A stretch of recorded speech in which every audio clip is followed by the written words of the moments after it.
Good morning everyone ਕਿਵੇਂ ਹੋ ਸਾਰੇ। ਤਾਂ ਅੱਜ ਆਪਾਂ ਕਲਾਸ 9th ਦਾ ਚੈਪਟਰ ਸਟਾਰਟ ਕਰਨ ਲੱਗੇ ਹਾਂ। Why do we fall ill, bio ਦਾ ਚੈਪਟਰ ਹੈ ਇਹ। ਠੀਕ ਹੈ, ਤੇ ਇਹ ਵੀ ਇੱਕ ਇੰਪੋਰਟੈਂਟ ਚੈਪਟਰ ਆ। ਠੀਕ ਹੈ, ਮਾਰਕਸ ਕੰਟੇਨਿੰਗ ਚੈਪਟਰ ਹੈ। ਤਾਂ ਆਪਾਂ ਇਹਦੇ ਬਾਰੇ ਵੀ ਥੋੜ੍ਹੇ ਜਿਹੇ ਚੈਪਟਰ ਨੂੰ ਹੈ ਨਾ ਕਿ ਧਿਆਨ ਨਾਲ ਹੈ ਨਾ ਫੋਕਸੇਬਲ ਆਪਾਂ ਹੋ ਕੇ ਇਹ ਚੈਪਟਰ ਕਰਨਾ ਹੈ। ਠੀਕ ਹੈ, ਕਿਉਂਕਿ ਹਰ ਇੱਕ ਚੈਪਟਰ ਮਾਰਕਸ ਕੰਟੇਨਿੰਗ ਚੈਪਟਰ ਹੁੰਦਾ ਹੈ। ਠੀਕ ਹੈ, ਜਿਹਦੇ ਵਿੱਚ ਆਪਾਂ ਨੂੰ ਥੋੜਾ ਜਿਹਾ ਵੀ ਸਮਝਣ ਨਾ ਬਹੁਤ ਈਜ਼ੀ ਚੈਪਟਰ ਹੈ ਇਹ। ਠੀਕ ਹੈ, ਬਹੁਤ ਜ਼ਿਆਦਾ ਈਜ਼ੀ ਚੈਪਟਰ। ਠੀਕ ਹੈ, ਤਾਂ ਫਸਟ ਆਪਾਂ ਚੈਪਟਰ ਨੂੰ ਸਮਝਦੇ ਵਾਈ ਡੂ ਵੀ ਫਾਲ ਇਲ। ਕੀ ਇਹ ਚੈਪਟਰ ਦਾ ਨਾਮ ਵਾਈ ਡੂ ਵੀ ਫਾਲ ਇਲ, ਮਤਲਬ ਕਿ ਆਪਾਂ ਬਿਮਾਰ ਕਿਉਂ ਪੈਂਦੇ ਆ। ਵਾਈ ਡੂ ਵੀ ਫਾਲ ਇਲ, ਠੀਕ ਹੈ ਨਾ। ਮਤਲਬ ਸਭ ਤੋਂ ਪਹਿਲਾਂ ਆਪਾਂ ਇਹਦੇ ਵਿੱਚ ਹੈਲਥ ਦੀ ਡੈਫੀਨੇਸ਼ਨ ਪੜਾਂਗੇ। What is health. ਠੀਕ ਹੈ ਨਾ, ਹੈਲਥ ਕੀ ਹੁੰਦੀ ਆ। ਠੀਕ ਹੈ ਨਾ, ਹੈਲਥ ਇੱਕ ਆਪਣੀ ਸਟੇਟ ਆਫ ਵੈਲਬੀਂਗ ਹੈ ਕਿ ਆਪਾਂ ਨੇ ਮਤਲਬ ਆਪਣੀ ਬੋਡੀ ਆਪਾਂ ਫਿਜ਼ੀਕਲੀ ਮੈਂਟਲੀ ਕਿਸ ਸਟੇਟ ਆਫ ਵੈਲਬੀਂਗ ਜਾਂ ਆਪਣੀ ਮਤਲਬ ਬੋਡੀ ਕਿੱਦਾਂ ਰਿਸਪੌਂਸ ਕਰ ਰਹੀ ਹੈ ਆਪਣੇ ਵਰਕ। ਆਪਾਂ ਜਦੋਂ ਕੋਈ ਕੰਮ ਕਰ ਰਹੇ ਹਾਂ ਤਾਂ ਉਸ ਚੀਜ਼ ਨੂੰ ਲੈ ਕੇ ਆਪਣੀ ਬੋਡੀ ਕਿੱਦਾਂ ਬਿਹੇਵ ਕਰ ਰਹੀ ਹੈ। ਠੀਕ ਹੈ, ਮਤਲਬ ਹੈਲਥ ਨੂੰ ਅਗਰ ਆਪਾਂ ਡਿਫਾਈਨ ਕਰੀਏ, ਹੈਲਥ ਦਾ ਮਤਲਬ ਹੈ ਸਟੇਟ ਆਫ ਵੈਲਬੀਂਗ। ਕੀ ਹੈ? ਸਟੇਟ ਆਫ ਵੈਲਬੀਂਗ, ਫਿਜ਼ੀਕਲੀ ਵੀ, ਮੈਂਟਲੀ ਵੀ ਤੇ ਸੋਸ਼ਲੀ ਵੀ। ਕਿ ਆਪਾਂ ਫਿਜ਼ੀਕਲੀ ਬੋਡੀ ਦੇ ਆਪਣੀ ਬੋਡੀ ਕਿੱਦਾਂ ਰਿਸਪੌਂਸ ਕਰ ਰਹੀ ਹੈ। ਮੈਂਟਲੀ ਆਪਣਾ ਮਾਈਂਡ ਆਫ ਸਟੇਟ ਕੀ ਹੈ ਕਿ ਆਪਾਂ ਕਿਹਦੇ ਮਾਈਂਡ ਆਫ ਸਟੇਟ ਤੇ ਹੈ ਕਿ ਆਪਾਂ ਕਿਸੇ ਚੀਜ਼ ਨੂੰ ਲੈ ਕੇ ਆਪਣਾ ਡਿਸੀਜ਼ਨ ਲੈ ਸਕਦੇ ਹਾਂ। ਆਪਾਂ ਉਹ ਮਾਈਂਡ ਆਫ ਸਟੇਟ 'ਚ ਹੈ ਕਿ ਹਾਂ ਆਪਣੇ 'ਚ ਮੈਚੋਰਿਟੀ ਆ ਗਈ ਹੈ। ਠੀਕ ਹੈ, ਸੋਸ਼ਲੀ ਕਿ ਆਪਣਾ ਮਤਲਬ ਸੋਸ਼ਲੀ ਆਪਾਂ ਕਿੱਦਾਂ ਬਿਹੇਵ ਕਰ ਰਹੇ ਹਾਂ ਕਿਸੇ ਨਾਲ। ਠੀਕ ਹੈ, ਉਹ ਚੀਜ਼ ਹੋ ਗਈ ਮਤਲਬ ਇਹ ਦੇਖੋ ਕਿ ਫਿਜ਼ੀਕਲੀ, ਮੈਂਟਲੀ ਐਂਡ ਸੋਸ਼ਲੀ ਕਿ ਆਪਾਂ ਤਿੰਨਾਂ ਤੌਰ ਨਾਲ ਕਿੱਦਾਂ ਬਿਹੇਵ ਕਰ ਰਹੇ ਹਾਂ। ਕਿ ਆਪਾਂ ਫਿਜ਼ੀਕਲੀ ਆਪਣੇ ਬੋਡੀ 'ਚ ਇੰਨੀ ਕੁ ਸਟਰੈਂਥ ਹੈ, ਇੰਨੀ ਕੁ ਐਨਰਜੀ ਹੈ ਕਿ ਆਪਾਂ ਐਜ਼ ਅ ਕਿਸੇ ਵੀ ਕੰਮ ਨੂੰ ਪ੍ਰੋਪਰਲੀ ਕਰ ਸਕਦੇ ਹਾਂ। ਮੈਂਟਲੀ ਆਪਾਂ ਉਸ ਸਟੇਟ ਆਫ ਮਾਈਂਡ ਦੇ ਵਿੱਚ ਹੈ, ਆਪਾਂ ਪ੍ਰੋਪਰ ਕਿਸੇ ਚੀਜ਼ ਨੂੰ ਲੈ ਕੇ ਆਪਣਾ ਡਿਸੀਜ਼ਨ ਲੈ ਸਕਦੇ ਹਾਂ। ਸੋਸ਼ਲੀ ਆਪਣਾ ਕਿੱਦਾਂ ਬਿਹੇਵੀਅਰ ਹੈ, ਮਤਲਬ ਆਪਾਂ ਸੋਸ਼ਲੀ ਕਿੱਦਾਂ ਇਨ ਸੁਸਾਇਟੀ ਦੇ ਵਿੱਚ, ਠੀਕ ਹੈ, ਵਰਲਡ ਦੇ ਵਿੱਚ how we behave with each other, how we behave with other peoples. ਠੀਕ ਹੈ, this is a state of well being. ਠੀਕ ਹੈ, ਸੋਸ਼ਲੀ ਵੀ ਤੇ ਮੈਂਟਲੀ ਵੀ। This is a definition of the health. ਅੱਗੇ ਫੈਕਟਰ ਕੀ ਹੈ, ਮਤਲਬ ਕਿਹੜੇ ਫੈਕਟਰ ਆਪਣੀ ਹੈਲਥ ਨੂੰ ਇਫੈਕਟ ਪਾਉਂਦੇ ਆ ਜਾਂ ਆਪਣੀ ਹੈਲਥ ਕਿਹਦੇ ਤੇ ਡਿਪੈਂਡ ਕਰਦੀ ਹੈ। ਠੀਕ ਹੈ, first social environment. Social environment, ਠੀਕ ਹੈ, ਕਿ ਆਪਣੇ ਸੋਸ਼ਲ ਇਨਵਾਇਰਮੈਂਟ ਕਿੱਦਾਂ, ਕਿ ਆਪਾਂ ਕਿੱਦਾਂ ਦੇ ਇਨਵਾਇਰਮੈਂਟ 'ਚ ਰਹਿ ਰਹੇ ਹਾਂ।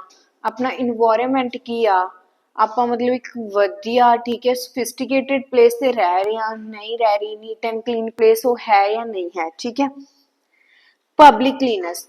ਪਬਲਿਕ ਕਲੀਨੈਸ ਕਿ ਜਿੱਥੇ ਆਪਾਂ ਰਹਿ ਰਹੇ ਹਾਂ ਜਾਂ ਜਿਸ ਸੁਸਾਇਟੀ, ਜਿਸ ਵਰਲਡ ਦੇ, ਜਿਸ ਕੰਟਰੀ ਦੇ ਵਿੱਚ ਆਪਾਂ ਰਹਿ ਰਹੇ ਹਾਂ ਉੱਥੋਂ ਦੀ ਏਰੀਆ ਦੇ ਵਿੱਚ, ਠੀਕ ਹੈ, ਜਾਂ ਉੱਥੋਂ ਦੇ ਸੁਸਾਇਟੀ ਦੇ ਵਿੱਚ ਕਿੰਨੀ ਕਲੀਨੈਸ ਰੱਖੀ ਜਾ ਰਹੀ ਹੈ, ਕਿੰਨੀ ਕੁ ਆਪਣੀ ਸੁਸਾਇਟੀ ਨੀਟ ਐਂਡ ਕਲੀਨ ਆ। ਠੀਕ ਹੈ, ਥਰਡ ਫੈਕਟਰ ਆਪਣੀ ਹੈਲਥ ਨੂੰ ਇਫੈਕਟ ਕਰਦਾ good economic conditions and jobs. ਕਿ ਆਪਣੀ ਫਾਈਨੈਂਸ਼ਲੀ ਕਹਿ ਲਓ, ਠੀਕ ਹੈ, ਇਕਨੋਮਿਕਲੀ ਆਪਣੀ ਕੰਡੀਸ਼ਨ ਕੀ ਆ। ਠੀਕ ਹੈ, ਆਪਾਂ ਕੀ ਜੋਬਸ ਕਰ ਰਹੇ ਹਾਂ ਉਹ ਵੀ ਕਿਤੇ ਨਾ ਕਿਤੇ ਇਫੈਕਟ ਪਾਉਂਦੀ ਹੈ, ਕਿਉਂਕਿ ਕੁਛ ਇੱਦਾਂ ਦੀ ਜੋਬ ਹੁੰਦੀ ਹੈ ਜੋ ਸਟਰੈਸੇਬਲ ਜੋਬਸ ਹੁੰਦੀਆਂ ਨੇ ਤੇ ਕੁਛ ਇੱਦਾਂ ਦੀ ਹੁੰਦੀ ਹੈ ਜੋ ਮਾਈਂਡ ਫਰੀ ਜੋਬਸ ਹੁੰਦੀਆਂ ਨੇ। ਠੀਕ ਹੈ, ਕਿ ਜਿਸ ਕਾਰਨ 'ਚ ਕਿਸੇ ਨੂੰ ਮਜ਼ਾ ਆਉਂਦਾ ਜਾਂ ਕੋਈ ਇੱਦਾਂ ਦੀ ਸਟੇਟ ਕਿ ਸਟਰੈਸ ਵਾਲੀ। ਠੀਕ ਹੈ, ਆਪਾਂ ਕਹਿ ਲਓ ਜਿਹਨੂੰ। ਫੋਰਥ ਕੀ ਹੁੰਦਾ, ਸੋਸ਼ਲ ਇਕੁਆਲਿਟੀ ਐਂਡ ਹਾਰਮੋਨ। ਮਤਲਬ ਸੋਸ਼ਲੀ ਆਪਾਂ ਨੂੰ ਕਿੱਦਾਂ ਦੀ ਇਕੁਆਲਿਟੀ ਮਿਲ ਰਹੀ ਹੈ, ਮਤਲਬ ਆਪਾਂ ਨੂੰ ਲੋਕ ਉੱਦਾਂ ਦਾ ਆਪਣੇ ਨਾਲ ਟਰੀਟ ਕਰ ਰਿਹਾ, ਇਕੁਅਲੀ ਆਪਾਂ ਨੂੰ ਹਰ ਚੀਜ਼ ਇਕੁਅਲੀ ਟਰੀਟ ਕਰ ਰਿਹਾ ਜਾਂ ਨਹੀਂ ਕਰ ਰਹੇ। ਠੀਕ ਹੈ, ਅੱਗੇ ਵਰਡ ਆਉਂਦਾ ਡਿਸੀਜ਼। ਕੀ ਵਰਡ ਆਉਂਦਾ? ਡਿਜ਼ੀਜ਼। ਠੀਕ ਹੈ, ਵਟ ਇਟ ਮੀਨਸ, ਇਹਦਾ ਮਤਲਬ ਕੀ ਆ?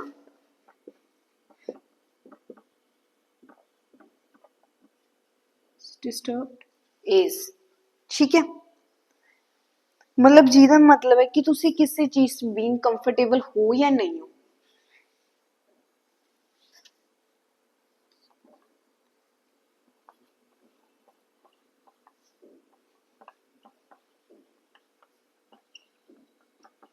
ਹੁਣ ਡਿਜ਼ੀਜ਼ ਹੈ, ਹੁਣ ਆਪਾਂ ਨੂੰ ਕੋਈ ਡਿਜ਼ੀਜ਼ ਹੋ ਗਈ, ਆਪਾਂ ਨੂੰ ਕੋਈ ਆਪਾਂ ਬੋਡੀ 'ਚ ਡਿਸਟਰਬੈਂਸ ਕ੍ਰੀਏਟ ਹੋ ਗਈ ਹੈ, ਠੀਕ ਹੈ। ਉਹਦੇ ਨਾਲ ਕੀ ਆਪਾਂ ਅਨਕੰਫਰਟੇਬਲ ਫੀਲ ਕਰਾਂਗੇ, ਜਦੋਂ ਆਪਣੇ 'ਚ ਕਿਸੇ ਚੀਜ਼ ਦੇ ਕੰਮ ਕਰਨ ਦੀ ਕਪੈਸਿਟੀ ਨਹੀਂ ਹੋਏਗੀ, ਠੀਕ ਹੈ। ਆਪਾਂ ਕੀ ਫੀਲ ਕਰਾਂਗੇ, ਅਨਕੰਫਰਟੇਬਲ।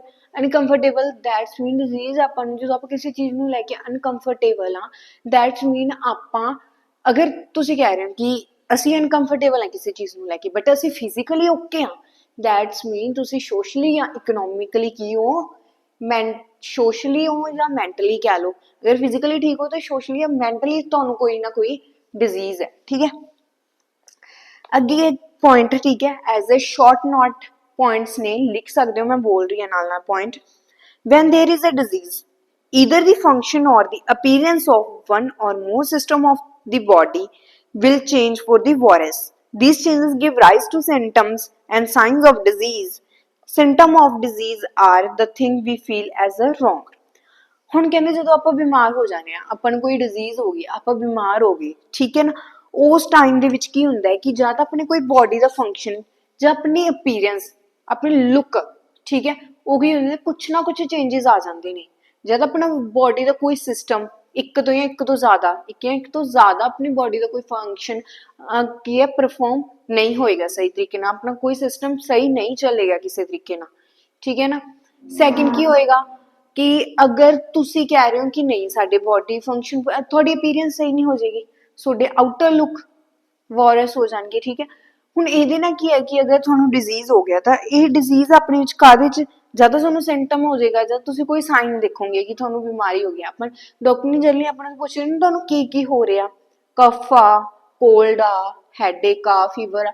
ਕਿਉਂ ਪੁੱਛਦੇ, ਕਿਉਂਕਿ ਉਹ ਇਹਨਾਂ ਸਿੰਪਟਮ ਦੇ ਬੇਸਿਸ ਤੇ ਡਿਜ਼ੀਜ਼ ਨੂੰ ਡਿਸਾਈਡ ਕਰਦੇ ਕਿ ਇਹਨਾਂ ਨੂੰ ਹੋਇਆ ਕੀ ਆ, ਠੀਕ ਹੈ। ਉਹ ਸਾਰੇ ਸਿੰਪਟਮਸ ਹੋਣਗੇ, ਉਸ ਦੇ ਅਕੋਰਡਿੰਗ ਦੱਸਣਗੇ ਡਿਜ਼ੀਜ਼ ਕੀ ਆ, ਠੀਕ ਹੈ ਤੁਹਾਨੂੰ।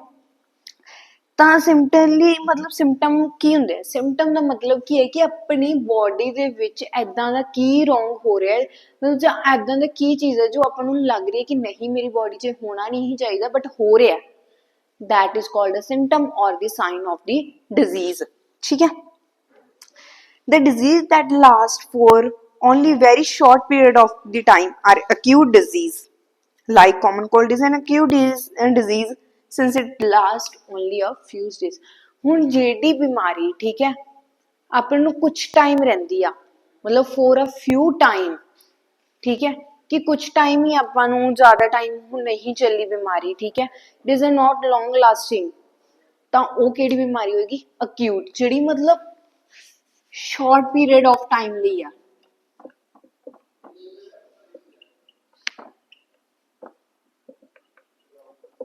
ਉਹ ਕਿਹੜੀ ਆ, ਅਕਿਊਟ,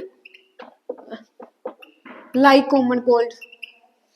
ਹੁਣ ਕਾਮਨ ਕੋਲਡ ਹੋ ਗਿਆ, ਆਪਾਂ ਨੂੰ ਕਫ ਹੋ ਗਈ, ਠੀਕ ਹੈ, ਹੈਡੇਕ ਹੋ ਰਿਹਾ, these all are the acute disease, ਕਿਉਂਕਿ ਕੁਛ ਟਾਈਮ ਲਈ ਹੀ ਰਹਿੰਦੀ ਆ, ਮਤਲਬ ਮੈਕਸ ਟੂ ਮੈਕਸ 4-5 days, ਠੀਕ ਹੈ। ਤਾਂ ਉਸ ਤੋਂ ਬਾਅਦ ਆਪਾਂ ਕੀ ਹੋ ਜਾਂਦੇ ਆ, ਰਿਕਵਰ ਹੋ ਜਾਂਦੇ ਆ। These disease are called acute disease which long, ਮਤਲਬ which last for only a few days। Then further, the elements which can last for the long time even as much as the lifetime are called chronic disease।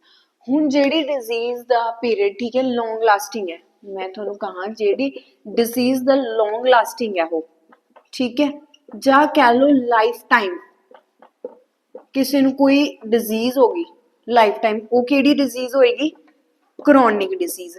ਮਤਲਬ ਜਿਹੜੀ disease ਤੁਸੀਂ ਕਹਿ ਲਓ ਕਿ ਬਹੁਤ ਜ਼ਿਆਦਾ time ਰਹੇ, ਐਜ਼ ਅ ਕੈਂਸਰ, ਠੀਕ ਹੈ, ਕੈਂਸਰ ਲੌਂਗ ਲਾਸਟਿੰਗ ਡਿਜ਼ੀਜ਼ ਹੈ, ਉਹ ਕਾਫੀ ਜ਼ਿਆਦਾ ਟਾਈਮ ਤੱਕ ਰਹਿੰਦੀ ਹੈ, ਠੀਕ ਹੈ। ਤਾਂ ਜਿਹੜੀ ਮਤਲਬ ਬਹੁਤ ਜ਼ਿਆਦਾ ਇਦਾਂ ਦੀ ਹੁੰਦੀਆਂ ਨੇ, ਲਾਈਕ ਕੈਂਸਰ, ਠੀਕ ਹੈ, paralysis, these all are the chronic disease which is for a long lasting period of time or for a lifetime, ठीक है। Then we study that what is the difference or a different effect on our body by a chronic or a acute disease। Any disease that cause poor function of the some part of the body will affect our general health as well।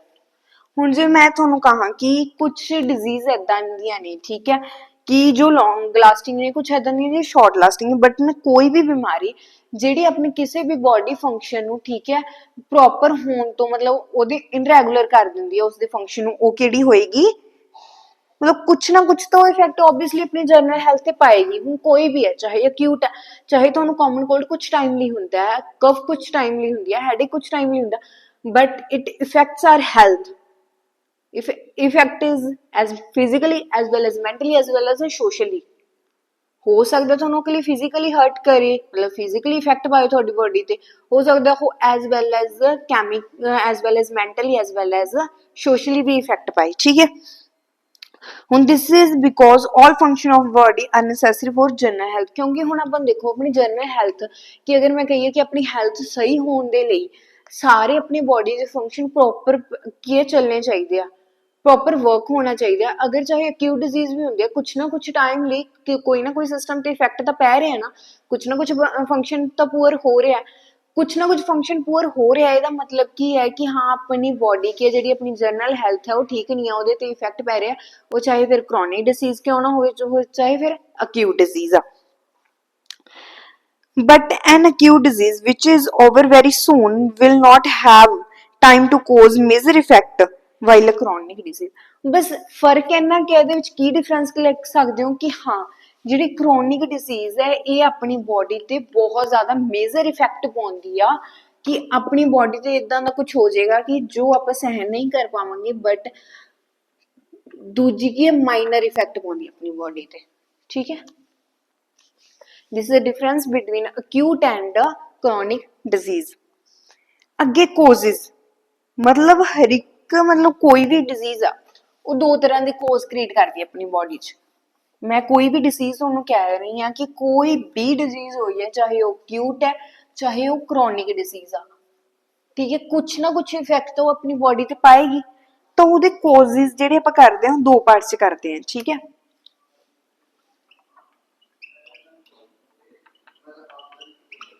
ਇੱਕ ਤਾਂ immediate cause ਹੋਏਗਾ, ਠੀਕ ਹੈ, ਕਿ ਜਿਹੜਾ sudden cause ਹੁੰਦਾ ਹੈ, ਠੀਕ ਹੈ। ਦੂਜਾ ਕੋਜ਼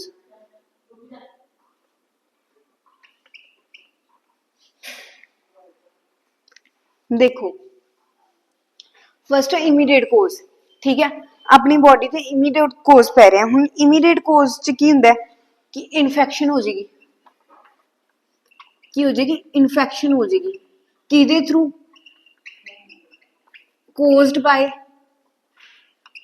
बैक्टीरिया, बैक्टीरिया नाल होगी, ठीक है, कोई भी वायरस नाल होगी, वॉन्स नाल होगी, मतलब कोई भी डिसीज जेड़ी अपनी बॉडी ते सडन इफेक्ट पांदी आ, ठीक है। प्रोटोजोआ नाल होगी, ठीक है।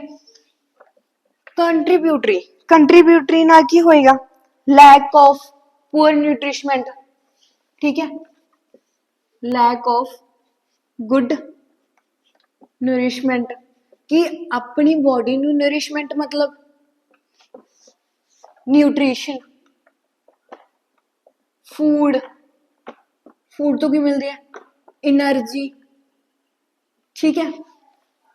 these all things इफेक्ट ਹੁਣ ਜਦੋਂ अपनी बॉडी च प्रॉपर न्यूट्रिएंट्स नहीं जा रही, पूरा प्रॉपर न्यूट्रिशन नहीं जा रहा, दैट्स मीन अपनी बॉडी च प्रॉपर फूड नहीं जा रहा, प्रॉपर फूड नहीं जा रहा, that's mean upon proper energy नहीं मिल रही।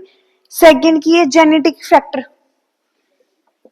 ठीक है, जेनेटिक फैक्टर। ਹੁਣ जेनेटिक फैक्टर की ਹੁੰਦਾ जेनेटिक फैक्टर मतलब अपनी जीन्स ते इफेक्ट पैना, अपनी बॉडी के जीन्स होंगे ने क्रोमोसोम होंगे ने उन्होंने कुछ ना कुछ इफेक्ट पै जाना। क्योंकि अगर आप कहने कि अपनी बॉडी के अगर कुछ पार्ट ते, ठीक है, जब किसी चीज़ नू स्पैसीफिक पार्ट ते कुछ ना कुछ ऐदा दा होया लाइक कि कैंसर होया या कुछ होया, तो वो की आ वो जीन्स फैक्टर है कि वो अपने जीन्स नू की कर दिंदा, डिस्टर्ब कर दिंदा, ठीक है ना।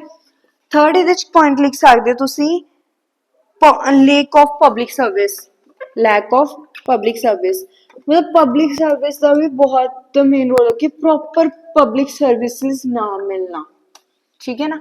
दिस ऑल एक ये इमीडिएट, अगर जो सडन कोज बैक्टीरिया, हम अपन कफ हो गया कोल्ड हो गया, ਕਿਹਦੇ ਨਾਲ ਹੁੰਦਾ? ਡਾਕਟਰ ਕੀ ਕਹਿੰਦੇ? ਬੈਕਟੀਰੀਆ ਨੇ, ਹਨਾ, ਜਾਂ ਨੇਚਰ ਚੇਂਜ ਹੋਣ ਨਾਲ। ਨੇਚਰ ਚੇਂਜ ਹੋਣ ਨਾਲ ਕੀ ਹੁੰਦਾ? ਬੈਕਟੀਰੀਆ ਦਾ ਚੇਂਜ ਹੁੰਦਾ, ਵਾਇਰਸ ਦਾ ਚੇਂਜ ਹੁੰਦਾ, ਤਾਂ ਉਹ ਸਡਨ ਕੀ ਕਰ ਦਿੰਦਾ? ਆਪਣੇ ਤੇ ਅਟੈਕ ਕਰ ਦਿੰਦਾ, ਡੇਂਗੂ ਵਗੈਰਾ ਹੋ ਗਏ, ਹਨਾ। ਤਾਂ ਉਹ ਚੀਜ਼ ਆ। ਬਟ ਜਿਹੜੀ ਕਰੋਨਿਕ ਡਿਸੀਜ਼ ਆ ਉਹ ਮੋਸਟ ਆਫ ਦੀ ਕੋਆਰਡੀਨੇਟਰੀ ਇਫੈਕਟ ਪਾਉਂਦੇ ਨੇ ਆਪਣੀ ਬੋਡੀ ਤੇ, ਠੀਕ ਹੈ ਨਾ। ਫਰਦਰ ਕਿ ਆਪਾਂ ਟੌਪਿਕ ਫਰਦਰ ਕਿ diseases which are caused immediately because of microbes are called infectious diseases. ਹੁਣ ਜਿਹੜੀ ਆਪਾਂ ਦੇਖੀਏ ਕਿ ਮੈਂ ਤੁਹਾਨੂੰ ਕਿਹਾ ਕਿ ਸਡਨ, ਠੀਕ ਹੈ, ਇਮੀਡੀਏਟ ਹੁਣ ਇਫੈਕਟ ਪੈ ਰਿਹਾ, ਇਮੀਡੀਏਟ ਕੁਛ ਨਾ ਕੁਛ ਚੇਂजेस ਹੋ ਰਿਹਾ। ਇਮੀਡੀਏਟ ਕਿਹਦੇ ਨਾਲ ਹੋ ਰਿਹਾ? ਬਾਈ ਬੈਕਟੀਰੀਆ, ਵਰਮਸ, ਵਾਇਰਸ, ਪ੍ਰੋਟੋਜ਼ੋਆ, ਹਨਾ। ਤਾਂ ਪ੍ਰੋਟੋਜ਼ੋਨ ਨਾਲ। ਤਾਂ ਇਹਦੇ ਨਾਲ ਕੀ ਹੁੰਦਾ ਕਿ ਜੋ ਅਗਰ ਜਿਹੜੀ ਬਿਮਾਰੀ, ਹੁਣ ਮੈਂ ਤੁਹਾਨੂੰ ਇਹ ਸਭ ਕਿਹਾ ਕਿ ਕੁਛ ਬੈਕਟੀਰੀਆ ਨਾਲ ਹੁੰਦੇ, ਕੁਛ ਵਾਇਰਸ, ਕੁਛ ਵਰਮਸ, ਹਨਾ, ਕੁਛ। ਹੁਣ ਜਿਹੜੀ ਇਮੀਡੀਏਟ ਕੋਜ਼, ਜੇ ਇਮੀਡੀਏਟ ਇਫੈਕਟ ਆਪਣੀ ਬੋਡੀ ਤੇ, ਠੀਕ ਹੈ, ਬਾਈ ਮਾਈਕਰੋਬਸ ਪੈਂਦੇ ਆ। ਮਾਈਕਰੋਬਸ ਆਪਣੀ ਬੋਡੀ ਤੇ ਕੁਛ ਨਾ ਕੁਛ ਇਫੈਕਟ ਪਾਉਂਦਾ, ਤਾਂ ਉਹ ਕਿਹੜੇ ਨੇ? ਇਨਫੈਕਸ਼ੀਅਸ ਡਿਜ਼ੀਜ਼ ਨੇ। ਤਾਂ ਆਪਾਂ ਇਨਫੈਕਸ਼ੀਅਸ ਡਿਜ਼ੀਜ਼ ਨੂੰ ਮਤਲਬ ਜਾਂ ਇਹਨਾਂ ਡਿਜ਼ੀਜ਼ ਨੂੰ ਇਨਫੈਕਸ਼ੀਅਸ ਕਿਉਂ ਕਹਿੰਦੇ ਆ? ਕਿਉਂਕਿ ਜਿਹੜੇ ਮਾਈਕਰੋਬਸ ਆ ਉਹ ਆਪਣੀ ਕਮਿਊਨਿਟੀ ਦੇ ਵਿੱਚ ਕੀ ਹੁੰਦੇ ਆ? ਸਪਰੈਡ ਆਊਟ ਹੋ ਜਾਂਦੇ। ਤੇ ਡਿਜ਼ੀਜ਼ ਕੀ ਹੈ?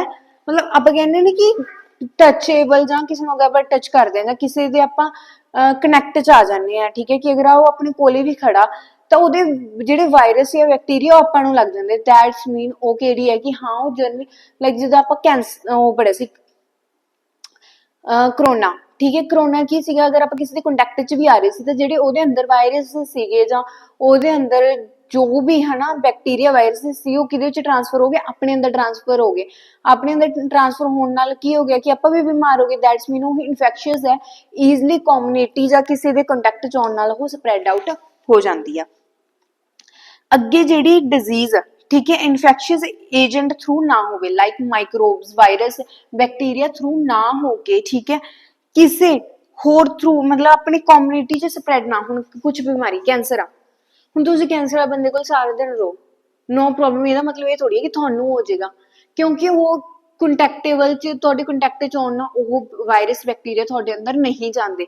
ਦੈਟਸ ਮੀਨ ਜਿਹੜੀ ਤੁਹਾਡੇ, ਤੁਸੀਂ ਉਹਨਾਂ ਨਾਲ ਕੰਟੈਕਟ 'ਚ ਆਓ, ਠੀਕ ਹੈ, ਜਾਂ ਉਹਨਾਂ ਨਾਲ ਮਿਲਣ ਨਾਲ ਤੁਹਾਨੂੰ ਅਗਰ ਕੋਈ ਵੀ ਤੁਹਾਡੀ ਬੋਡੀ ਤੇ, ਹੁਣ ਪੈਰਾਲਿਸਿਸ ਆ, ਅਗਰ ਕਿਸੇ ਨੂੰ ਪੈਰਾਲਿਸਿਸ ਹੋ ਗਿਆ, ਤੁਸੀਂ ਉਹਨੂੰ ਮਿਲਣ ਜਾ ਰਹੇ ਹੋ, ਇਹਦਾ ਮਤਲਬ ਇਹ ਥੋੜੀ ਕਿ ਤੁਹਾਨੂੰ ਵੀ ਹੋ ਜਾਏਗਾ ਜਾਂ ਤੁਹਾਨੂੰ ਉਹ ਤੋਂ ਸੇਫਟੀ ਰੱਖਣੀ ਚਾਹੀਦੀ ਹੈ। ਨੋ, ਇਹਦਾ ਮਤਲਬ ਕਿ ਨॉन ਇਨਫੈਕਸ਼ੀਅਸ ਡਿਸੀਜ਼ ਆ ਜਿਹੜੀ ਕੰਟੈਕਟ ਜਾਂ ਸਪਰੈਡ ਥਰੂ ਨਾ ਹੋਵੇ, ਜਿਹੜੀ ਸਪਰੈਡ ਆਊਟ ਨਾ ਹੋਵੇ, ਉਹ ਕਿਹੜੀ ਹੈ?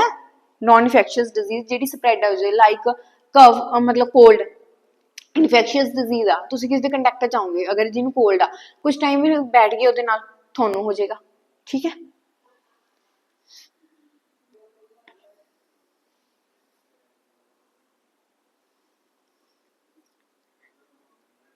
ਹੁਣ ਅੱਗੇ ਇੱਕ ਹੋਰ ਪੈਪਟਿਕ ਯੂਰੇਲਸ। ਪੈਪਟਿਕ ਯੂਰੇਲਸ ਕੀ ਹੈ? ਇਹ ਕੀ ਕਰਦਾ? ਐਸਿਡਿਟੀ ਪੇਨ ਦਿੰਦਾ, ਠੀਕ ਹੈ। ਇਹਦੇ ਨਾਲ ਕੀ ਹੁੰਦਾ? ਐਸਿਡਿਟੀ ਰਿਲੇਟਡ ਪੇਨ ਹੋਣਾ ਸਟਾਰਟ ਹੋ ਜਾਂਦਾ, ਬਲੀਡਿੰਗ ਹੋਣ ਲੱਗ ਜਾਂਦੀ ਹੈ ਆਪਣੀ ਸਟਮਕ ਦੇ ਅੰਦਰ, ਠੀਕ ਹੈ। ਮੇਨ ਤਾਂ ਇਹ ਦੋ ਕਰ ਲਓ। ਅਗਰ ਥਰਡ ਵੀ ਤੁਸੀਂ ਲਿਖਣਾ ਚਾਹੁੰਦੇ ਹੋ ਤਾਂ ਲਿਖ ਸਕਦੇ ਹੋ, ਡਿਊਆਡੈਂਡਮ, ਠੀਕ ਹੈ। ਪੈਪਟਿਕ ਯੂਰੇਲਸ ਨਾਲ ਕੀ ਐਸਿਡ ਰਿਲੇਟਡ ਪੇਨ ਹੋਣ ਲੱਗ ਜਾਂਦਾ, ਬਲੀਡਿੰਗ ਹੋਣ ਲੱਗ ਜਾਂਦੀ ਹੈ ਆਪਣੇ ਸਟਮਕ ਦੇ ਅੰਦਰ, ਠੀਕ ਹੈ। ਹੁਣ ਅੱਗੇ ਆਪਾਂ ਦੋ ਆਸਟ੍ਰੇਲੀਅਨ ਬਾਰੇ ਸਟੱਡੀ ਕਰਦੇ ਹਾਂ, ਠੀਕ ਹੈ ਨੇ, ਜਿਨ੍ਹਾਂ ਨੇ ਇੱਕ ਬੈਕਟੀਰੀਆ ਨੂੰ ਡਿਸਕਵਰ ਕੀਤਾ ਸੀ ਜਿਹੜਾ ਪੈਪਟਿਕ ਯੂਰੇਲਸ ਸੀ, ਕੀ ਸੀਗਾ? ਰਿਸਪੌਂਸੀਬਲ ਸੀਗੇ। ਉਹ ਕਿਹੜੇ ਦੋ ਆਸਟ੍ਰੇਲੀਅਨ ਸੀਗੇ? Robin and Barry Marshall, Robin Warren and Barry Marshall, ਠੀਕ ਹੈ, ਜਿਨ੍ਹਾਂ ਨੇ ਬੈਕਟੀਰੀਆ ਨੂੰ ਡਿਸਕਵਰ ਕੀਤਾ ਸੀ। ਕਿਹੜਾ? ਹੈਲੋ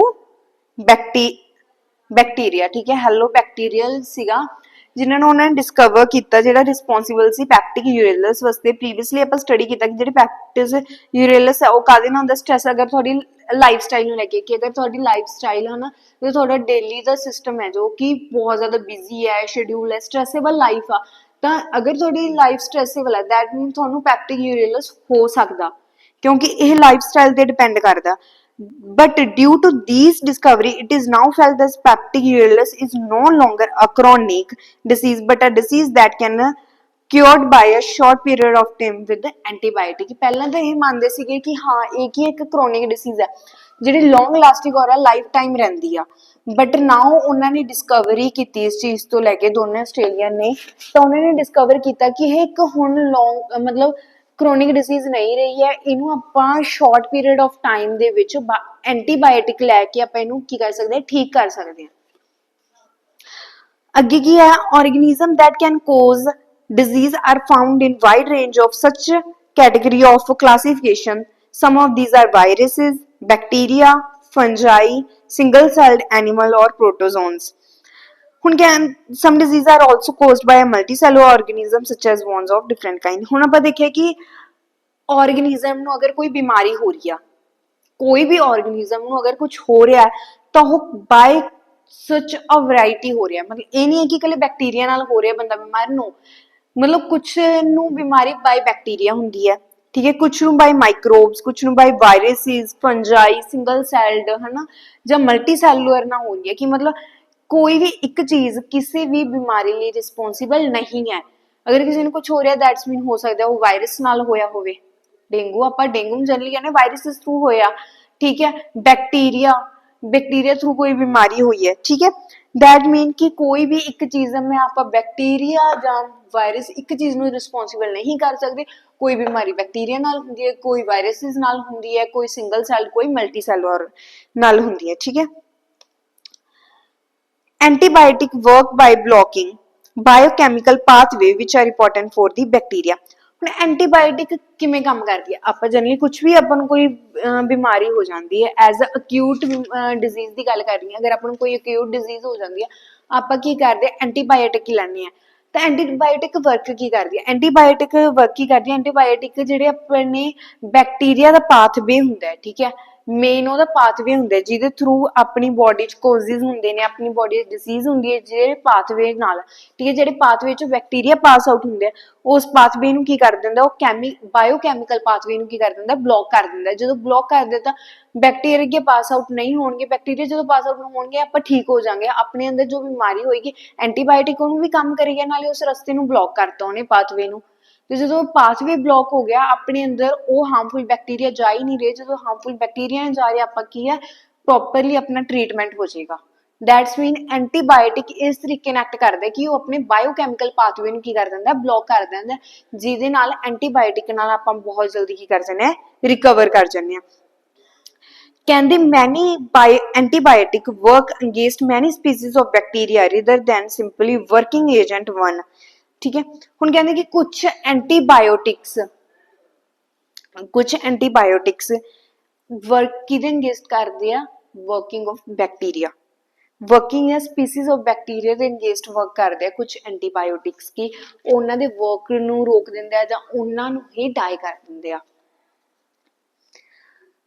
ਕਮਿਊਨੀਕੇਬਲ ਡਿਜ਼ੀਜ਼, ਹੁਣ ਕਮਿਊਨੀਕੇਬਲ ਡਿਜ਼ੀਜ਼ ਕਿਹੜੀਆਂ, ਕਮਿਊਨੀਕੇਬਲ ਜਿਹੜੀ ਆਪਾਂ ਕਿਸੇ ਵੀ ਅਗਰ ਕਿਸੇ ਦੇ ਕਮਿਊਨੀਕੇਟ 'ਚ ਆ ਜਾਂਦੇ ਹਾਂ, ਕਿਸੇ ਦੇ ਕੰਟੈਕਟ 'ਚ ਆ ਜਾਂਦੇ ਤਾਂ ਕਿਸੇ ਦੇ ਕੰਟੈਕਟ 'ਚ ਆਉਣ ਨਾਲ ਆਪਾਂ ਨੂੰ ਹੋਣ ਵਾਲੀ ਬਿਮਾਰੀ ਨੂੰ ਕੀ ਕਹਿੰਦੇ ਆ, ਜਾਂ ਜਿਹੜੀ ਬਿਮਾਰੀ ਕਿਸੇ ਦੇ ਕੰਟੈਕਟ 'ਚ ਆ ਗਈ, ਆਪਾਂ ਕਿਸੇ ਦੇ ਕੰਟੈਕਟ 'ਚ ਆਏ, ਆਪਾਂ ਕੰਟੈਕਟ ਥਰੂ ਆਪਣੇ 'ਚ ਕੀ ਆਏ ਮਾਈਕਰੋਬਸ ਜਾਂ ਕੋਈ ਵੀ ਇਨਫੈਕਸ਼ਨ ਆਪਾਂ ਨੂੰ ਉਹਦੇ ਤੋਂ ਹੋ ਗਈ ਤਾਂ ਉਹਦੇ ਤੋਂ ਆਪਾਂ ਨੂੰ ਕੀ ਹੋ ਗਈ, ਡਿਜ਼ੀਜ਼ ਹੋ ਗਈ, ਠੀਕ ਹੈ।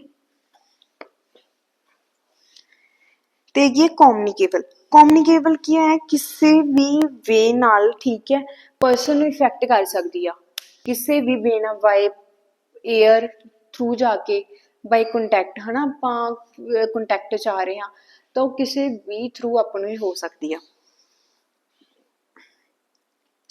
ਹੁਣ ਕਹਿੰਦੇ ਕਿ ਕੁਝ ਮਾਈਕਰੋਬਸ, ਹੁਣ ਜਿਹੜੀ ਇਨਫੈਕਸ਼ੀਅਸ ਡਿਸੀਜ਼ ਆਪਾਂ ਸਟੱਡੀ ਕੀਤੀ, ਇਨਫੈਕਸ਼ੀਅਸ ਡਿਸੀਜ਼ ਕਿਹੜੇ ਸੀਗੇ ਕਿ ਜਿਹੜੇ ਈਜ਼ਲੀ ਕੀ ਹੋ ਜਾਣ, ਆਪਣੇ 'ਚ ਸਪਰੈਡ ਆਊਟ ਹੋ ਜਾਏ, ਈਜ਼ਲੀ ਆਪਾਂ ਨੂੰ ਇਫੈਕਟ ਕਰ ਜਾਣ, ਲਾਈਕ ਕੋਲਡ, ਹਨਾ, ਡੇਂਗੂ ਵਗੈਰਾ, ਤੇ ਈਜ਼ਲੀ ਜਦੋਂ ਆਪਾਂ ਕਿਸੇ ਦੇ ਕੰਟੈਕਟ 'ਚ ਆ ਰਹੇ ਹਾਂ ਉਹ ਆਪਾਂ ਨੂੰ ਹੋ ਗਏ, ਠੀਕ ਹੈ, ਆਪਾਂ ਕਿਸੇ ਨੂੰ ਮਿਲਣ ਗਏ ਉਹ ਬਿਮਾਰ ਸੀ, ਠੀਕ ਹੈ, ਹੁਣ ਕੀ ਹੋਇਆ ਸੀਗਾ, ਇਨਫੈਕਸ਼ੀਅਸ ਸੀਗਾ, ਠੀਕ ਹੈ, ਇਨਫੈਕਸ਼ੀਅਸ ਡਿਜ਼ੀਜ਼ ਹੋਈ ਸੀਗੀ, ਠੀਕ ਹੈ, ਕਮਿਊਨੀਕੇਬਲ ਡਿਜ਼ੀਜ਼ ਹੋਈ ਸੀ ਤਾਂ ਜਿਹਨਾਂ ਆਪਾਂ ਨੂੰ ਇਫੈਕਟ ਹੋ ਗਿਆ ਤੇ ਆਪਾਂ ਵੀ ਬਿਮਾਰ ਹੋ ਗਏ। ਤਾਂ ਉਹ ਕਿਹਦੇ ਥਰੂ ਹੋ ਸਕਦੇ, through air, through water, through sexual contact. ਹੁਣ ਏਅਰ 'ਚੋਂ, ਠੀਕ ਹੈ, ਮਤਲਬ ਕਾਮਨ ਕੋਲਡ, ਹੁਣ ਆਪਾਂ ਕਿਸੇ ਨਾਲ ਕੋਲੇ ਖੜੇ ਵੀ ਹਾਂ ਆਪਾਂ ਨੂੰ ਫੇਰ ਵੀ ਹੋ ਗਈ, ਲਾਈਕ ਕਾਮਨ ਕੋਲਡ, ਨਮੂਨੀਆ, ठीक है। ट्यूबरलोसिस, ਹੁਣ ਨਮੂਨੀਆ ਆਪਾਂ ਕੋਲੇ ਆ, ਕਿਸੇ ਨੂੰ ਨਮੂਨੀਆ ਹੋਇਆ ਆਪਾਂ ਨੂੰ ਵੀ ਹੋ ਜਾਏਗਾ ਈਜ਼ੀਲੀ, ਠੀਕ ਹੈ ਨਾ। ਕਾਮਨ ਕੋਲਡ ਹੈ ਕਿਸੇ ਨੂੰ, ਆਪਾਂ ਨੂੰ ਵੀ ਹੋ ਜਾਏਗਾ। ਹੁਣ ਅਗਰ ਮੈਂ ਬਾਈ ਵਾਟਰ ਦੀ ਗੱਲ ਕਰਾਂ ਕਿ ਆਪਾਂ ਸਾਫ਼ ਪਾਣੀ ਨਹੀਂ ਪੀਤਾ, ਆਪਾਂ ਅਨਹਾਈਜੀਨ ਪਾਣੀ ਪੀ ਲਿਆ ਤਾਂ ਆਪਾਂ ਨੂੰ ਕੀ ਹੋ ਜਾਏਗਾ, ਕਰੋਨਾ, ਕਲੋਰਾ, ਕੀ ਹੋ ਜਾਏਗਾ, ਕਲੋਰਾ। ਇਹ ਵਾਟਰਬੋਰਨ ਡਿਜ਼ੀਜ਼ ਆ ਕਿ ਜਿਹੜੀ ਪਾਣੀ ਤੋਂ ਹੋਣ ਵਾਲੀ। ਹੁਣ ਥਰਡ ਹੈ ਸੈਕਸ਼ੂਅਲ ਕੰਟੈਕਟ। ਅਗਰ ਆਪਾਂ ਸੈਕਸ਼ੂਅਲੀ ਕਿਸੇ ਨਾਲ ਕੰਟੈਕਟ 'ਚ ਆ ਰਹੇ ਹਾਂ, ਠੀਕ ਹੈ, ਸੈਕਸ਼ੂਅਲੀ ਕਿਸੇ ਨਾਲ ਪਾਰਟਨਰ ਨਾਲ ਜਾਂ ਜੋ ਵੀ ਹੈ ਨਾ, ਸਮਵਨ, ਅਗਰ ਆਪਾਂ ਕਿਸੇ ਨਾਲ ਸੈਕਸ਼ੂਅਲੀ ਕੰਟੈਕਟ 'ਚ ਆ ਰਹੇ ਹਾਂ ਤਾਂ ਆਪਾਂ ਨੂੰ ਕੀ ਹੋ ਸਕਦੇ ਹੈ, ਏਡਸ ਜਿੱਦਾਂ ਦੀ ਬਿਮਾਰੀ ਹੋ ਸਕਦੀ ਹੈ। ਕਿ ਅਗਰ ਤੁਸੀਂ ਕਿਸੇ ਨਾਲ ਸੈਕਸ਼ੂਅਲੀ ਕੰਟੈਕਟ 'ਚ ਆ ਰਹੇ ਹੋ, ਠੀਕ ਹੈ, ਸੈਕਸ਼ੂਅਲੀ ਉਹਦੇ ਨਾਲ ਅਟੈਚ ਹੋ ਰਹੇ ਹੋ, ਦੈਟਸ ਮੀਨ ਹੋ ਸਕਦਾ ਅਗਲੇ ਨੂੰ ਬਿਮਾਰੀ ਹੋ ਜਾਏ, ਤੁਹਾਨੂੰ ਹੋ ਜਾਏ। ਜੇ ਤੁਸੀਂ ਦੋਨੋਂ ਪ੍ਰੋਪਰ ਹੋ, ਸੈਕਸ਼ੂਅਲੀ ਕੰਟੈਕਟ ਆਉਣ ਤੋਂ ਬਾਅਦ ਤੁਹਾਨੂੰ ਇੱਕ ਨੂੰ ਬਿਮਾਰੀ ਹੋ ਜਾਏ, ਮਤਲਬ ਏਡਸ ਹੋ ਜਾਣ। ਹੋਰ ਵੀ ਬਹੁਤ ਹੁੰਦੀਆਂ, ਠੀਕ ਹੈ। ਤਾਂ ਅੱਗੇ vector, vector R the intermediates which carry the infectious agent from a sick person to another potential host. The commonest vector are the mosquito. ਹੁਣ ਵੈਕਟਰਸ ਕੀ ਹੈ, ਵੈਕਟਰਸ ਕੀ ਹੈ, ਵੈਕਟਰ ਇੱਕ ਇੰਟਰਮੀਡੀਏਟਰਸ ਨੇ, ਠੀਕ ਹੈ, ਜਿਹੜੇ ਸਿਕ ਪਰਸਨ ਤੋਂ, ਠੀਕ ਹੈ, ਹੈਲਥੀ ਪਰਸਨ ਤੱਕ ਵਾਇਰਸਿਸ, ਬੈਕਟੀਰੀਆ, ਇਨਫੈਕਸ਼ਨ ਨੂੰ ਲੈ ਕੇ ਜਾਂਦੇ ਨੇਗੇ, ਉਹਨਾਂ ਨੂੰ ਕੀ ਕਹਿੰਦੇ, ਵੈਕਟਰਸ ਕਹਿੰਦੇ ਆ। ਤਾਂ ਕਾਮਨੈਸਟ ਵੈਕਟਰ ਸਭ ਤੋਂ ਕੀ ਹੈ, ਮੋਸਕੀਟੋ। ਮੋਸਕੀਟੋ ਅਗਰ ਆਪਾਂ ਨੂੰ ਬਾਈਟ ਕਰ ਜੇ, ਮਤਲਬ ਮੋਸਕੀਟੋ ਪਹਿਲਾਂ ਇੱਕ ਸਿਕ ਪਰਸਨ ਤੋਂ ਆਇਆ ਹੋਇਆ ਸੀਗਾ, ਉਹਨੇ ਆਪਾਂ ਨੂੰ ਆ ਕੇ ਬਾਈਟ ਕਰਤਾ, ਆਪਾਂ ਕੀ ਹੋ ਜਾਵਾਂਗੇ, ਉਹਦਾ ਸਿਕ ਪਰਸਨ ਦਾ ਬੈਕਟੀਰੀਆ, ਵਾਇਰਸ ਕੀ ਆਪਣੇ ਅੰਦਰ ਆ ਜਾਏਗਾ, ਠੀਕ ਹੈ, ਤਾਂ ਆਪਾਂ ਕੀ ਹੋ ਜਾਏंगे, ਬਿਮਾਰ ਹੋ ਜਾਏंगे। ਅੱਗੇ the disease causing bacteria enter the body through different routes and thus infect that area. ਮਤਲਬ ਕੋਈ ਵੀ ਡਿਜ਼ੀਜ਼ ਜਿਹੜੀ ਆਪਾਂ ਨੂੰ ਮਾਈਕਰੋਬਸ ਥਰੂ ਹੋ ਰਹੀ ਹੈ, ਠੀਕ ਹੈ, ਉਹ ਆਪਣੀ ਬੋਡੀ ਵਿੱਚ ਐਂਟਰ ਕਰੇਗੀ ਬਾਈ ਆ ਡਿਫਰੈਂਟ ਰੂਟਸ। ਇਹ ਥੋੜੀ ਹੈ ਕਿ ਹੈਂਡਸ਼ੇਕ ਨਾਲ ਹੋਗੀ, ਠੀਕ ਹੈ, ਜਾਂ ਇਹ ਥੋੜੀ ਹੈ ਕਿ ਹਾਂ ਤੁਸੀਂ ਕੁਝ ਖਾਧਾ ਉਹਦੇ ਨਾਲ, ਬਹੁਤ ਤਰੀਕੇ ਨਾਲ ਹੋ ਸਕਦੀ ਹੈ ਇਹ ਚੀਜ਼, ਠੀਕ ਹੈ।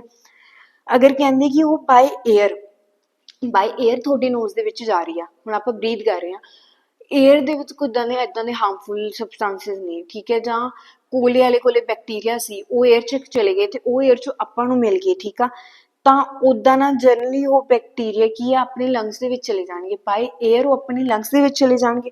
ਲੰਗਸ ਦੇ ਵਿੱਚ ਚਲੇ ਗਏ, ਦੈਟਸ ਮੀਨ ਆਪਾਂ ਨੂੰ ਲੰਗਸ ਚਲੇ ਗਏ, ਲੰਗਸ ਇਨਫੈਕਟ ਹੋ ਜਾਣਗੇ, ਆਪਾਂ ਨੂੰ ਟਿਊਬਰਲੋਸਿਸ ਦੀ ਡਿਜ਼ੀਜ਼ ਹੋ ਸਕਦੀ ਹੈ। ਅਗਰ ਹੁਣ ਉਹ ਆਪਣੀ ਮਾਊਥ ਥਰੂ ਐਂਟਰ ਹੋਏ, ਮਤਲਬ ਆਪਾਂ ਅਨਹਾਈਜੀਨ ਜਾਂ ਕੋਈ ਇੱਦਾਂ ਦਾ ਖਾਣਾ ਜਿਹਦੇ ਮੋਸਕੀਟੋ ਵਗੈਰਾ ਆ ਕੇ ਬੈਠੇ ਹੋਏ ਸੀਗੇ, ਪਹਿਲਾਂ ਖਾਣਾ ਠੀਕ ਨਹੀਂ ਸੀਗਾ, ਪ੍ਰੋਪਰ ਨਹੀਂ ਸੀਗਾ, ਪ੍ਰੋਪਰ ਹਾਈਜੀਨ 'ਚ ਬਣਿਆ ਨਹੀਂ ਹੋਇਆ ਸੀਗਾ, ਤਾਂ ਉਹਦੇ 'ਚ ਆਪਾਂ ਜਦੋਂ ਉਹਨੂੰ ਖਾਵਾਂਗੇ, ਠੀਕ ਹੈ, ਤਾਂ ਟਾਈਫਾਇਡ ਜਿੱਦਾਂ ਦੀਆਂ ਬਿਮਾਰੀਆਂ ਹੋ ਜਾਣਗੀਆਂ। ਜੇ ਅਗਰ ਉਹ ਆਪਣੇ ਲੀਵਰ 'ਚ ਚਲਾ ਗਿਆ, ਜੇ ਉਹ ਖਾਣਾ ਆਪਣੇ ਲੀਵਰ 'ਚ ਚਲਾ ਗਿਆ, ਤਾਂ ਆਪਾਂ ਨੂੰ ਜੌਂਡਿਸ ਦੀਆਂ ਲੀਵਰ ਡਿਜ਼ੀਜ਼ ਬਿਮਾਰੀਆਂ ਹੋ ਜਾਣਗੀਆਂ। ਅਗਰ ਆਪਾਂ ਸੈਕਸ਼ੂਅਲੀ ਔਰਗਨ, ਹੁਣ ਸੈਕਸ਼ੂਅਲੀ ਗੱਲ ਕਰੀਏ, ਠੀਕ ਹੈ, ਅਗਰ ਆਪਾਂ ਨੂੰ sexual organs through male and female reproductive system through, ਠੀਕ ਹੈ, ਅਗਰ ਆਪਾਂ ਨੂੰ ਕੋਈ ਬਿਮਾਰੀ ਹੋ ਰਹੀ ਹੈ, ਠੀਕ ਹੈ, ਤਾਂ ਉਹ ਕੀ ਹੈ, ਲਿੰਫ ਨੋਡਸ ਥਰੂ ਆਪਣੀ ਬੋਡੀ ਸਪਰੈਡ ਹੋ ਜਾਏਗੀ ਤੇ ਆਪਾਂ ਨੂੰ ਏਡਸ ਜਾਂ HIV ਵਾਇਰਸ ਡਿਜ਼ੀਜ਼ ਹੋ ਸਕਦੀਆਂ ਨੇ, ਅਗਰ ਉਹ ਆਪਾਂ ਸੈਕਸ਼ੂਅਲੀ ਔਰਗਨਸ ਥਰੂ ਆਪਾਂ ਨੂੰ ਹੋ ਰਹੀਆਂ ਨੇ, ਠੀਕ ਹੈ ਨਾ। ਅਗਰ ਆਪਾਂ ਬਿਮਾਰ ਬਾਏ ਮੋਸਕੀਟੋ ਬਾਈਟ ਹੋ ਰਹੀ ਹੈ, ਕਿ ਆਪਾਂ ਨੂੰ ਕਿਸੇ ਮੋਸਕੀਟੋ ਨੇ ਬਾਈਟ ਕਰਤਾ, ਠੀਕ ਹੈ, ਤਾਂ ਜਨਰਲੀ ਉਹ ਕੀ ਆਪਣੇ ਲੀਵਰ 'ਚ ਜਾਏਗਾ, ਲੀਵਰ ਆਪਣੇ ਇਫੈਕਟ ਹੋਏਗਾ, ਜਾਂ RBCs, ਠੀਕ ਹੈ, ਜਦੋਂ ਉਹਨੇ ਆਪਾਂ ਨੂੰ ਬਾਈਟ ਕੀਤਾ ਤਾਂ ਆਪਣੇ ਬਲੱਡ ਸੈਲਸ 'ਤੇ ਬਾਈਟ ਕਰ ਰਿਹਾ ਨਾ, ਉਹ ਮਤਲਬ blood cell, white blood cell, red blood cell ਨੂੰ ਆਪਣੇ ਵਾਈਟ ਕਰ ਰਿਹਾ, ਠੀਕ ਹੈ, ਜਨਰਲੀ ਆਪਣੇ ਬਲੱਡ ਨੂੰ ਸਕ ਕਰਦਾ, ਠੀਕ ਹੈ, ਬਲੱਡ ਨੂੰ ਸਕ ਕਰਕੇ ਉਹਦੇ 'ਚ ਇਨਫੈਕਸ਼ਨ ਡਿਜ਼ੀਜ਼ ਕੀ ਕਰ ਦਿੰਦਾ, ਪਾਸ ਆਊਟ ਕਰ ਦਿੰਦਾ ਆਪਣੇ ਰੈਡ ਬਲੱਡ ਸੈਲ ਔਰ ਵਾਈਟ ਬਲੱਡ ਸੈਲ ਦੇ ਅੰਦਰ।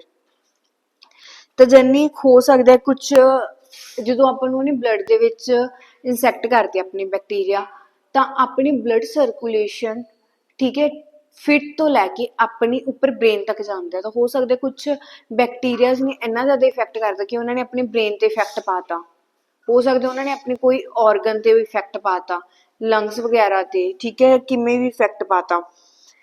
ਤਾਂ ਆਪਾਂ ਨੂੰ ਹੋ ਸਕਦਾ ਵਾਇਰਸਿਸ, ਅਗਰ ਵਾਇਰਸਿਸ ਨੇ ਆਪਣੇ 'ਤੇ ਇਫੈਕਟ ਪਾਇਆ ਤਾਂ ਆਪਾਂ ਨੂੰ ਬ੍ਰੇਨ ਫੀਵਰ ਹੋ ਸਕਦਾ, ਠੀਕ ਹੈ। ਅਗਰ ਆਪਾਂ ਨੂੰ RBCs ਥਰੂ, ਉਹਨੇ ਇਕੱਲੇ RBCs 'ਤੇ ਐਕਟ ਕੀਤਾ ਆਪਣੇ, ਤਾਂ ਆਪਾਂ ਨੂੰ ਮਲੇਰੀਆ ਦੀ ਡਿਜ਼ੀਜ਼ ਹੋ ਸਕਦੀਆਂ ਕਿ ਆਪਾਂ ਨੂੰ ਮਲੇਰੀਆ ਹੋ ਜਾਏ, ਹਾਈ ਫੀਵਰ ਹੋ ਜਾਏ, ਬ੍ਰੇਨ ਫੀਵਰ ਹੋ ਜਾਏ। ਅਗਰ ਬ੍ਰੇਨ ਰਿਲੇਟਡ ਉਹਨੇ ਆਪਣੇ ਬ੍ਰੇਨ ਤੱਕ, ਉਹ ਬਲੱਡ ਬ੍ਰੇਨ ਤੱਕ ਚਲਾ ਗਿਆ ਤਾਂ ਆਪਾਂ ਨੂੰ ਕੀ ਹੋ ਸਕਦਾ ਹੈ, ਬ੍ਰੇਨ ਫੀਵਰ ਹੋ ਸਕਦਾ। ਹੁਣ ਸਾਇੰਸ ਦੇ ਸਿੰਪਟਮਸ ਕੀ ਹੁੰਦੇ ਨੇ, ਕੋਈ ਵੀ ਡਿਜ਼ੀਜ਼ ਦੇ ਸਾਇੰਸ ਸਿੰਪਟਮ ਕਿਹਦੇ ਡਿਪੈਂਡ ਕਰਦੇ ਨੇ ਕਿ ਆਪਣੇ ਕਿਹੜੇ ਔਰਗਨ ਜਾਂ ਕਿਹੜੇ ਟਿਸ਼ੂ ਤੇ, ਠੀਕ ਹੈ, ਉਹਨੇ ਮਾਈਕਰੋਬ ਨੇ ਟਾਰਗੇਟ ਕੀਤਾ। ਮੈਂ ਕਹਾਂ ਮਾਈਕਰੋਬ ਨੇ ਟਾਰਗੇਟ ਕੀਤਾ ਮੇਰੇ ਲੰਗਸ ਤੇ, ਮੇਰੇ ਬਲੱਡ ਸੈੱਲ ਨੂੰ, ਮੇਰੇ ਬ੍ਰੇਨ ਨੂੰ, ਠੀਕ ਹੈ, ਮੇਰੇ ਲੰਗਸ ਨੂੰ, ਅਗਰ ਕਿਸੇ ਵੀ ਇੱਕ ਸਪੈਸੀਫਿਕ ਟਿਸ਼ੂ ਔਰ ਔਰਗਨ ਤੇ ਉਹਨੇ ਐਕਟ ਕੀਤਾ ਤਾਂ ਉਹਦੇ ਥਰੂ ਕੀ ਹੈ, ਮਾਈਕਰੋਬ ਡਿਪੈਂਡ ਕਰਦਾ ਕਿ ਮਾਈਕਰੋਬ ਤੁਹਾਡੇ ਕਿਹੜੇ ਔਰਗਨ ਜਾਂ ਤੁਹਾਡੇ ਕਿਹੜੇ ਟਿਸ਼ੂ ਤੇ ਐਕਟ ਕਰ ਰਿਹਾ। ਅਗਰ ਤੁਹਾਡੇ ਲੰਗਸ ਤੇ ਐਕਟ ਕਰ ਰਿਹਾ, ਕੋਈ ਵੀ ਮਾਈਕਰੋਬਸ ਤੁਹਾਡੇ ਲੰਗਸ ਤੇ ਐਕਟ ਕਰ ਰਿਹਾ, ਠੀਕ ਹੈ, ਤਾਂ ਉਹ ਸਿੰਪਟਮ ਨਾਲ ਆਪਾਂ ਨੂੰ ਕੀ ਹੋ ਜਾਏਗਾ, ਕਫ ਹੋ ਜਾਏਗਾ, ਬਰੀਥਲੈਸਨੈਸ ਹੋ ਜਾਏਗੀ, ਕਿ ਆਪਾਂ ਨੂੰ ਪ੍ਰੋਪਰ ਸਾਹ ਨਹੀਂ ਆਏਗਾ, ਕਫ ਹੋ ਜਾਏਗਾ, ਠੀਕ ਹੈ, ਕਿ ਆਪਾਂ ਪ੍ਰੋਪਰ ਕੰਟੀਨਿਊਸਲੀ ਸਨੀਜ਼ਿੰਗ ਕਰੀ ਜਾਵਾਂਗੇ, ਠੀਕ ਹੈ। ਕਹਿੰਦੇ ਅਗਰ ਆਪਣਾ ਲੀਵਰ ਟਾਰਗੇਟ ਹੋ ਰਿਹਾ, ਆਪਣੇ ਲੀਵਰ ਤੇ ਉਹ ਟਾਰਗੇਟ ਕਰ ਰਿਹਾ, ਤਾਂ ਜੌਂਡਿਸ ਹੋ ਸਕਦਾ, ਕਿਉਂਕਿ ਲੀਵਰ ਰਿਲੇਟਡ ਡਿਜ਼ੀਜ਼ ਕਿਹੜੀ ਹੈ, ਜੌਂਡਿਸ, ਠੀਕ ਹੈ।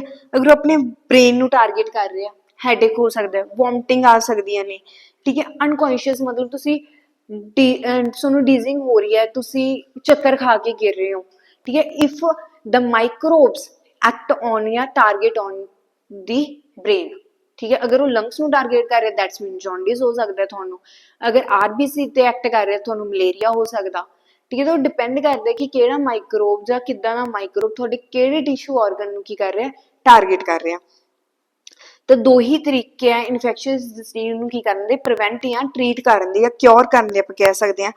ਫਰਸਟ ਕੀ ਹੈ, to reduce the effect of the disease, ਮਤਲਬ ਕੋਈ ਵੀ ਤੁਹਾਨੂੰ ਅਗਰ ਡਿਜ਼ੀਜ਼ ਹੋਈ ਆ, ਜਿਹੜੇ ਸਿੰਪਟਮਸ ਹੋਏ ਨੇ ਉਹਨਾਂ ਨੂੰ ਰਿਡਿਊਸ ਕਰਨ ਦੀ ਕੋਸ਼ਿਸ਼ ਕਰੋ, ਐਂਟੀਬਾਇਓਟਿਕ ਲਓ, ਠੀਕ ਹੈ, ਹਾਈਜੀਨਿਕ ਦੇ ਵਿੱਚ ਰਹੋ, ਪ੍ਰੋਪਰ ਟ੍ਰੀਟਮੈਂਟ ਲਓ, ਠੀਕ ਹੈ। ਸੈਕਿੰਡ ਕੀ ਹੈ ਕਿ ਉਸ ਡਿਜ਼ੀਜ਼ ਕੋਜ਼ਿੰਗ ਬੈਕਟੀਰੀਆ ਨੂੰ ਕੀ ਕਰ ਦੋ, ਕਿਲ ਕਰ ਦੋ, ਠੀਕ ਹੈ। ਅੱਗੇ ਪ੍ਰਿੰਸੀਪਲ ਕੀ ਨੇ ਇਨਫੈਕਸ਼ੀਅਸ ਡਿਜ਼ੀਜ਼ ਨੂੰ ਪ੍ਰੀਵੈਂਟ ਕਰਨ ਦੇ, ਆਪਣਾ ਇਮਿਊਨ ਸਿਸਟਮ ਸਟਰੋਂਗ ਰੱਖੋ। ਸਭ ਤੋਂ ਪਹਿਲਾਂ ਆਪਣੇ ਇਮਿਊਨ ਸਿਸਟਮ ਤੇ, ਆਪਣੇ ਡਾਈਜੈਸਟਿਵ ਸਿਸਟਮ ਤੇ ਵਰਕ ਕਰੋ ਕਿ ਉਹ ਤੁਹਾਡਾ ਪ੍ਰੋਪਰ ਹੋਣਾ ਚਾਹੀਦਾ, ਪ੍ਰੋਪਰ ਡਾਈਟ ਲਓ, ਪ੍ਰੋਪਰ ਟਾਈਮ ਤੇ ਖਾਣਾ ਖਾਓ, ਤਾਂ ਉਹ ਚੀਜ਼ ਨਾਲ ਕੀ ਹੁੰਦਾ ਕਿ ਆਪਣਾ ਇਮਿਊਨ ਸਿਸਟਮ ਸਟਰੋਂਗ ਰਹਿੰਦਾ। ਹੈਲਦੀ ਚੀਜ਼ ਖਾਓ, ਜੰਕ ਫੂਡਸ ਵਗੈਰਾ ਨੂੰ ਅਵੋਇਡ ਕਰਨਾ, ਠੀਕ ਹੈ। ਸੈਕਿੰਡ ਕੀ ਹੈ, to provide proper and sophisticated food for everyone, ਕਿ ਆਪਾਂ ਨੂੰ ਇੱਕ ਹਾਈਜੀਨ, ਇੱਕ ਪ੍ਰੋਪਰ ਕਿ ਆਪਾਂ ਨੂੰ ਫੂਡ ਨੂੰ ਸਰਵ ਕਰਨਾ ਚਾਹੀਦਾ, ਤੇ ਈਵਨ ਆਪ ਵੀ ਪ੍ਰੋਪਰ ਹਾਈਜੀਨ ਫੂਡ ਖਾਣਾ ਚਾਹੀਦਾ। ਥਰਡ ਕੀ ਹੈ, ਐਕਸਪੋਜ਼ਰ ਘਟਾਓ, ਮਤਲਬ ਕਿ ਅਗਰ ਤੁਹਾਨੂੰ ਕੋਈ ਐਦਾਂ ਦੀ ਕੰਡੀਸ਼ਨ ਚੱਲ ਰਹੀ ਹੈ, ਸੋਸ਼ਲੀ ਕਰੋਨਾ ਟਾਈਮਸ ਡਿਜ਼ੀਜ਼ ਹੋ ਰਹੀਆਂ ਜਾਂ ਡੇਂਗੂ ਵਗੈਰਾ ਫੈਲ ਰਿਹਾ, ਉਸ ਟਾਈਮ ਤੁਸੀਂ ਮਤਲਬ ਕਰਾਊਡਡ ਪਲੇਸ ਤੇ ਜਾਣਾ ਅਵੋਇਡ ਕਰੋ। ਸੈਕਿੰਡ ਕੀ ਹੋ ਸਕਦਾ ਕਿ safe and clean drinking water, ਕਿ ਪਾਣੀ ਸਾਫ਼ ਪੀਓ, ਖਾਣਾ ਸਾਫ਼ ਖਾਓ, ਠੀਕ ਹੈ, ਹਾਈਜੀਨ ਹੋਵੇ ਉਹ ਚੀਜ਼, ਤੇ ਇੱਕ ਕਲੀਨ ਇਨਵਾਇਰਮੈਂਟ 'ਚ ਰਹਿਣਾ, ਕਿ ਉਹ ਇਨਵਾਇਰਮੈਂਟ ਕੀ ਹੋਵੇ ਆਪਣਾ, ਕਲੀਨ ਹੋਵੇ। These are the chapter related to why do we fall ill. ਤਾਂ ਇਹ ਸਾਰੇ ਆਪਾਂ ਨੂੰ ਮਤਲਬ ਡਿਜ਼ੀਜ਼ ਦੇ ਨਾਮ ਪਤਾ ਹੋਣੇ ਚਾਹੀਦੇ ਕਿ ਕੀ ਡਿਜ਼ੀਜ਼ ਦਾ ਨਾਮ ਹੈ, ਕੀ ਹਨਾ ਕਿੱਦਾਂ ਹੋ ਸਕਦਾ ਹੈ। ਤਾਂ this chapter is very important and mark obtaining chapter, ਤੇ ਚੈਪਟਰ ਬਹੁਤ ਧਿਆਨ ਨਾਲ ਕਰਨਾ ਹੈ, ਬਹੁਤ ਆਪਣੇ ਇਸ ਚੈਪਟਰ ਨੂੰ ਇੱਕ ਇੱਕ ਟੌਪਿਕ, ਇੱਕ ਇੱਕ line NCERT the, NCERT is very important. ਬਾਕੀ ਬੁੱਕ ਨੂੰ ਪ੍ਰੈਫਰ ਜ਼ਿਆਦਾ, ਮੈਂ ਕਹਿੰਦੀ ਹਾਂ ਜ਼ਿਆਦਾ ਨਾ ਦਿਓ, ਬਲਕਿ NCERT ਨੂੰ ਜ਼ਿਆਦਾ ਪ੍ਰੈਫਰੈਂਸ ਦਿਓ। NCERT ਤੇ ਵੱਧ ਪ੍ਰੈਫਰੈਂਸ ਹੋਣੀ ਚਾਹੀਦੀ ਹੈ ਤੁਹਾਡੀ, ਕਿਉਂਕਿ ਬਾਕੀ ਬੁੱਕਸ ਬਹੁਤ ਐਕਸਟਰਾ ਨੌਲੇਜ ਆ, ਬਟ ਆਪਾਂ CBSE, ਠੀਕ ਹੈ, ਜਾਂ ਕੋਈ ਵੀ ਇੱਕ ਸਪੈਸੀਫਿਕ ਬੋਰਡ ਦਾ ਪੇਪਰ ਦੇਣਾ ਹੈ, ਤੇ ਉਹਦੇ ਵਿੱਚ ਸਬ ਬੋਰਡ ਦੇ ਕੰਟੇਨਿੰਗ ਹੁੰਦਾ, ਮਤਲਬ ਉਹਦੇ ਵਿੱਚ ਕੰਪੀਟੀਟਿਵ ਐਗਜ਼ਾਮ ਰਿਲੇਟਡ ਵੀ ਕੁਐਸਚਨ ਹੁੰਦੇ ਆ, ਬਟ ਜੋ ਆਪਾਂ ਨੂੰ ਹਜੇ ਨਹੀਂ ਚਾਹੀਦੇ। ਅਗਰ ਉਹ ਕਰਨੇ, ਕੰਪੀਟੀਟਿਵ ਤਿਆਰੀ ਕਰਨੀ ਆ, ਤਾਂ ਉਹ ਤੁਸੀਂ ਕੀ ਕਰ ਸਕਦੇ ਹੋ, ਉਹ ਤੁਸੀਂ ਲੀਸਟ ਪ੍ਰੈਫਰੈਂਸ ਬੁੱਕ ਕੀ ਬਾਅਦ ਚੋਂ ਕਰੋ, but now this time is for a giving board exam. ਤਾਂ ਬੋਰਡ ਐਗਜ਼ਾਮ ਲਈ NCERT ਮੋਸਟ ਪ੍ਰੈਫਰੈਂਸ, ਚਾਹੇ ਉਹ 9th ਹੈ, 10th ਹੈ, +1 ਹੈ, +2 ਹੈ, ਆਪਣੀ NCERT ਨੂੰ ਪ੍ਰੈਫਰੈਂਸ ਦਿਓ। ਬਾਕੀ ਹੋਰ ਕਿਸੇ ਨੂੰ ਵੀ ਇੰਨੀ ਪ੍ਰੈਫਰੈਂਸ ਦਿਓ, ਮੈਂ ਇਹ ਨਹੀਂ ਕਹਿੰਦੀ ਕਿ ਦਿਓ ਨਾ, ਬਟ ਉਹ ਕਿਹਦੇ ਲਈ ਹੈ, ਕੰਪੀਟੀਟਿਵ ਲਈ ਆ। ਹੁਣ ਤੁਸੀਂ ਕਹੋ ਕਿ ਮੈਥ ਲਈ RD ਸ਼ਰਮਾ ਕਰਨੀ ਆ, ਠੀਕ ਹੈ, RD ਸ਼ਰਮਾ ਕਰ ਲਓ, ਓਕੇ ਆ, ਬਟ ਉਹਦੇ ਵਿੱਚ NCERT ਨਾਲ ਵੀ ਵਾਈਡ ਸਿਲੇਬਸ ਪਿਆ। ਅਗਰ ਤੁਸੀਂ ਚਾਹੁੰਦੇ ਹੋ ਕਿ ਹਾਂ ਮੈਂ ਕਿਹੜਾ ਪਹਿਲਾਂ ਬੋਰਡ 'ਚੋਂ ਬਹੁਤ ਨੰਬਰ ਵਧੀਆ ਸਕੋਰ ਕਰਨੇ ਆ, ਤਾਂ ਉਹਦੇ ਲਈ ਤੁਸੀਂ ਸਭ ਤੋਂ ਪਹਿਲਾਂ NCERT ਨੂੰ ਰੱਟਾ ਮਾਰ ਲਓ, ਮਤਲਬ ਕਹਿਣੀ ਕਿ NCERT ਨਾ ਤੁਹਾਡੀ ਲਾਈਨ ਟੂ ਲਾਈਨ ਯਾਦ ਹੋਣਾ ਚਾਹੀਦਾ ਕਿ ਹਾਂ ਆਹ ਲਾਈਨ ਇਸ ਪੇਜ ਤੇ ਇੱਥੇ ਆ, ਇਸ ਪੈਰੇ 'ਚ ਆ।